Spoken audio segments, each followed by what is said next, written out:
College വിട്ട് വന്നിട്ട് എനിക്ക് നല്ല വിശപ്പുണ്ട്. ഇപ്പോൾ സമയം 7 മണിയായി. ഇവിടെ ഒന്നും കഴിക്കാനില്ല. അതായത് എൻ്റെ റൂമിലൊന്നും ഇല്ല എന്നാണ് പറഞ്ഞത്. ഓപ്ഷനായിട്ട് നമ്മുടെ ഫ്ലാറ്റ് മേറ്റ് ഉണ്ട്. നമുക്ക് ആദ്യം അവളുടെ റൂമിൽ പോയി എക്സ്പ്ലോർ ചെയ്യാം. അവിടെ ഒന്നും ഇല്ലെങ്കിൽ നമ്മൾ അപ്പുറത്തെ ഫ്ലാറ്റിൽ പോകും. കാരണം എന്താണ്, നമ്മൾ മലയാളികളാണ്, നമ്മൾ തെണ്ടിയാണെങ്കിലും കഴിക്കും. അത് നമ്മുടെ ഫ്രണ്ട്സിൻ്റെ ഇടയിൽ നമ്മൾ തെണ്ടുന്നതിനൊന്നും ഒരു ഇതും ഇല്ല. സോ നമുക്ക് തുടങ്ങാം. എവിടെ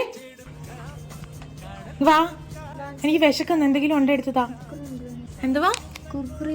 കുർക്കുറയും കുക്കിയും. ചേച്ചി ഇവിടെ എന്തെങ്കിലും കാണുമെന്ന് കഴിക്കാനായിട്ട് എനിക്ക് എടുത്തു തരണം. ഏത് ഫ്ലേവേഴ്സ്? ലമാരി നോക്കിത് എന്തൊക്കെയോ ബിസ്ക്കറ്റ് ഇരിക്കുന്നു. You know what I like. അങ്ങനെ നമ്മൾ ആദ്യത്തെ കടമ്പ കഴിഞ്ഞു. ഇനി നമുക്കില്ലേ രാത്രി നമ്മൾ എന്താ ഡിന്നർ കഴിക്കുന്നേ? വൈഷ്ണവിനെ ഒന്ന് വിളിക്കുവോ? അവിടെ എന്തെങ്കിലും ഉണ്ടോ ചോദിക്കാം. ഫോൺ എടുക്ക്.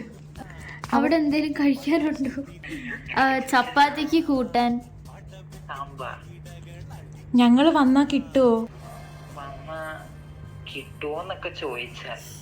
ചോദിച്ചാ വിഷമിപ്പിച്ച് വിടില്ലാന്ന് ഓർക്കുന്നു.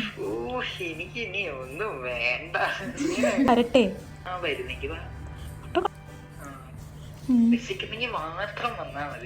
വിശക്കുന്നുണ്ട്. ശരി കേട്ടോ ഗൈസ്, മിഷൻ സക്സസ്. ഞാൻ ഒറ്റയ്ക്കാണ് ഈ ഒരു പ്രയത്നത്തിന് ഇങ്ങോട്ട് ഇറങ്ങി തിരിച്ചത്. ഇപ്പൊ എവിടുന്നാന്ന് അറിയില്ല, ഇവളും വന്നു.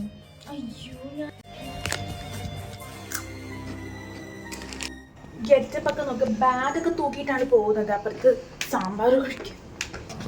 നാണമില്ലാണ്ട് റൊട്ടിയും മേടിച്ച് നാണമില്ലാതെ കറി തപ്പി പോവുക. അന്തസ്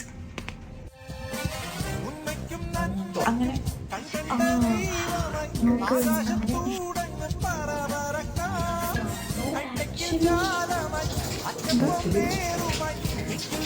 എന്തോ കുറ്റം പറയാനാന്നും പറഞ്ഞിട്ട് ദേഷ്യം വരുന്നുണ്ട്. നല്ല മണം കേട്ടോ.